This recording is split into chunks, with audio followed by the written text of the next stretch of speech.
காதலனை அரிவாளால் வெட்டிவிட்டு கல்லூரி மாணவியை கடத்திச் சென்று கூட்டு பாலியல் பலாத்காரம் செய்த சம்பவம் பரபரப்பை ஏற்படுத்தியுள்ளது.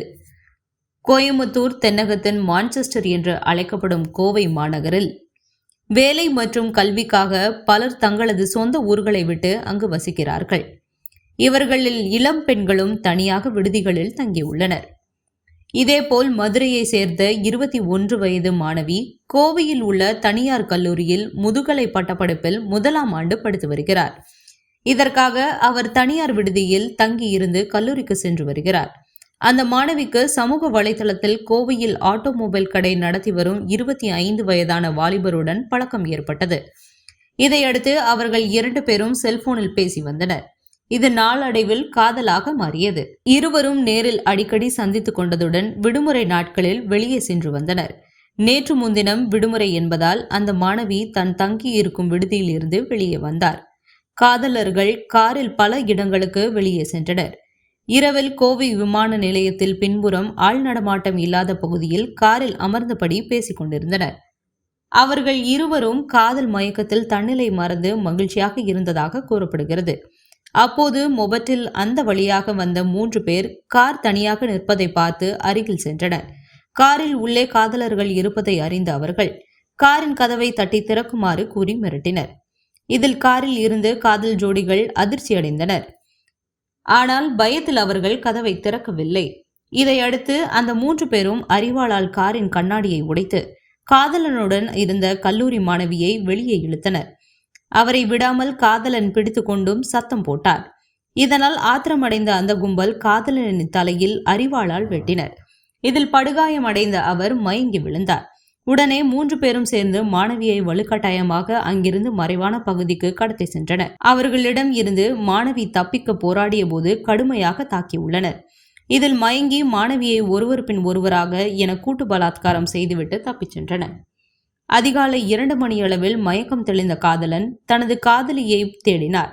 உடனே கோவை மாநகர போலீஸ் கட்டுப்பாட்டு அறைக்கு தகவல் தெரிவித்தார். அவர்கள் பீளமேடு போலீஸ் நிலையத்துக்கு தகவல் தெரிவித்தனர்.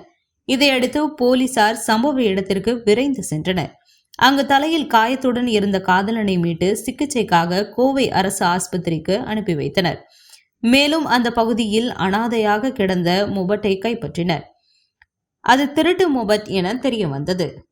பிறகு கல்லூரி மாணவியை போலீசார் தேடினர். இரவு நேரம் என்பதாலும் அந்த பகுதி தெருவிளக்கு வசதி இல்லாத பகுதி என்பதாலும் மாணவியை உடனடியாக கண்டுபிடிக்க முடியவில்லை. சுமார் 1 மணி நேரம் தேடுதல் வேட்டைக்கு பின்னர் புதர் மறைவில் கல்லூரி மாணவி நிர்வாணமான கோலத்தில் கிடந்ததை கண்டுபிடித்தனர். அவரின் உடலில் காயங்களும் இருந்தன. போலீசார் அந்த மாணவியை மீட்டு சிகிச்சைக்காக கோவையில் உள்ள தனியார் ஆஸ்பத்திரியில் அனுமதித்தனர். அங்கு அவருக்கு டாக்டர்கள் தீவிர சிகிச்சை அளித்து வருகின்றனர். இந்த சம்பவம் குறித்து பீளமேடு போலீசார் வழக்கு பதிவு செய்து 3 பேர் கும்பலை தேடி வந்தனர். மேலும் சம்பவம் நடந்த பகுதியில் உள்ள கண்காணிப்பு கேமராவில் பதிவான காட்சிகளை வைத்து தனிப்படையினர் தேடுதல் வேட்டைக்கு ஈடுபட்டனர். மேலும் சந்தேகத்தின் பேரில் சிலரை பிடித்து விசாரணை மேற்கொண்டனர். இந்த நிலையில் மாணவியை பலாத்காரம் செய்த 3 பேரையும் நேற்று நள்ளிரவில் 12 மணியளவில் தனிப்படை போலீசார் அதிரடியாக சுட்டுப்பிடித்தனர். முன்னதாக துடியலூர் அருகே வெள்ளக்கிணறு பகுதியில் 3 பேரும் பதுங்கியிருப்பதாகவும் காவல்துறையினருக்கு ரகசிய தகவல் கிடைத்தது.